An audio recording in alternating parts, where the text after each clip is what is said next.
I've just hung up on talking to a mentee. They've put their flip on the market. Buyer looks at their listing. I have identified a mistake there. I had to let down 2 agents that have been chasing me non-stop for months, but they've come from other people where they try and snake other people's deals.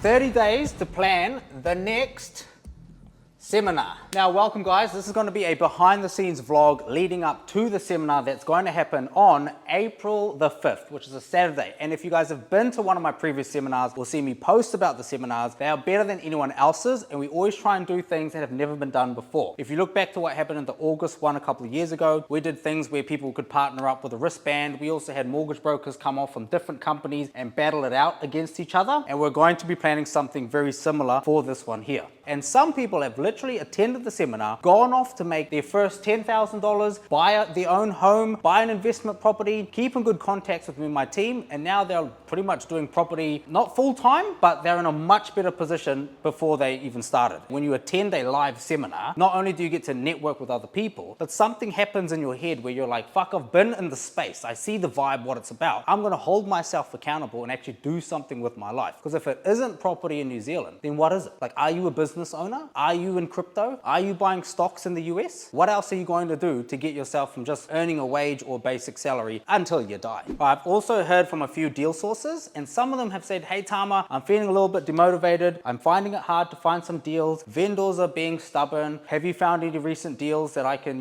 help bring up my motivation? So what I'm gonna do is jump on my laptop and I'm gonna show them how it's done and try and find a deal. So we've basically been scrolling for about 20 minutes, found one that could be a good one for a flip. Just going to call the agent and see if it's still available.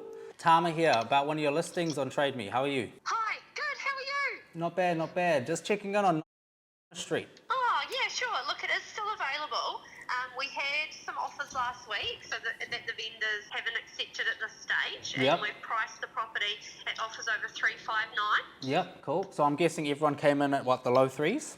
Can't really discuss anyone else's offers, but the property is still available and the price guide is now on it to help purchasers with their thoughts on value. Okay, cool. So now if I'm just looking at it now, it is vacant. Yes, it is. Has anyone offered to make it more favorable terms? If they want the high price, do they get favorable terms by maybe getting early access for 2 months to do some cosmetic works only? Yeah, I don't think that would happen. Sorry, I don't think the vendor's lawyer would be happy with that. Has anyone tried? No, they haven't, but you're welcome to try that, but I don't think that it's an estate, so the lawyer will be checking everything, and I can't imagine they would be happy with early access, but I mean, you're welcome to put something in and see what they say. Okay, cool, awesome. What's behind it? Is it like a big cave or big mountain behind it? Behind it is the cliff. Which is behind quite a few properties. The family have had to do a considerable amount of remedial work on the cliff, so all of that information is in the LIM report. If you flick me an email, I'll get my assistant to send you the information pack. You can also include a blank sell and purchase in there as well? Everything's in the pack. Awesome, cool. The acknowledgement form, but you please read the acknowledgement form, and please read the sale and purchase agreement, and please read the information in the LIM that relates to the cliff. Yep, okay. Has that been the biggest deterrent for most buyers? No, not really. I mean, we had 3 offers last week, so but the vendors they need to be seen to be doing the best for the estate, and it was only on for 2 weeks, so they wanted to put a price on and see if that helped, with more qualified interest. Okay, cool, awesome. All right, well, I'm gonna... The cliff is certainly, a consideration that all purchasers need to, read over and understand.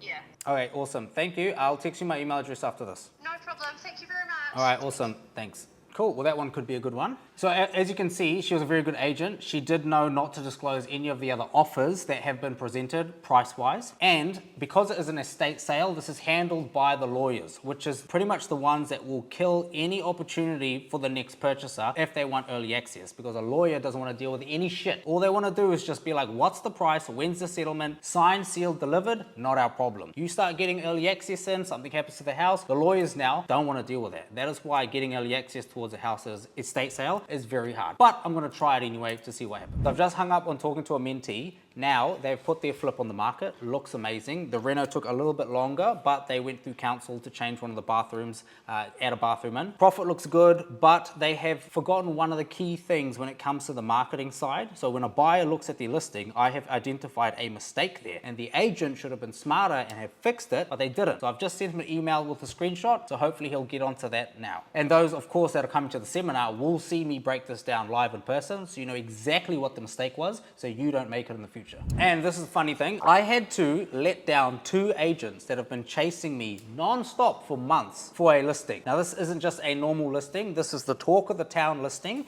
and both agents actually handled it 2 different ways. One of them I thought was gonna go absolutely batshit crazy, and the other one that I thought was gonna handle it well, it was the opposite. So one of them was basically like, I'm gonna cancel you because I took too long and I was telling her certain things that I needed to change. Anyway, it ended pretty sour. And the other one actually texted me last night. Hi Tama, all the very best with She's a Beauty. You and your team have done an amazing job. You've got this. And I said, thanks. I will be a very difficult, high maintenance vendor on this sale. I wanted to say that so they know that I would have been an asshole on this sale to try and make them not feel so gutted. Smiley face, smiley face, smiley face, laugh, cry, smiley face. Nothing that a good agent should be doing anyway. I would love to see it hit, and they said a dollar value. That is fucking insane. I'll be keeping my fingers crossed. And I said, if it does get that dollar value, I will buy you a billboard in town plus a massive advertising page in the local paper, because this agent has actually guided us and given us some ideas and stuff, but the track record wasn't there, which is why I didn't choose them. But you can't just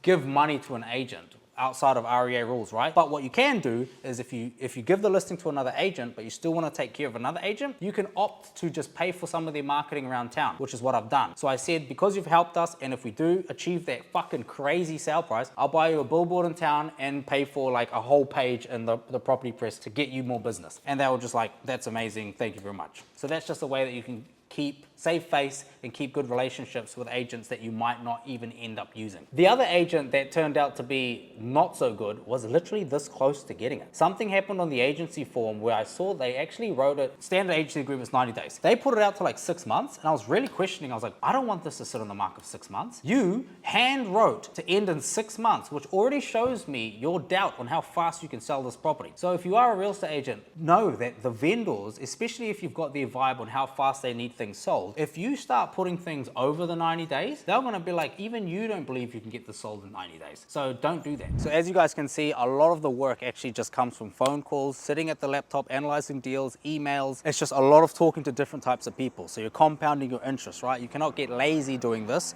and people get demotivated when they find certain pathways that just takes too long. I'm all about just teaching, like, never mind A, B, C, D, E, just go from A to Z the fastest way possible. We're going to be planning more with the seminar, announcing what we're actually going to be teaching there, but I can fucking hell, like, this is Auckland crime, or is it?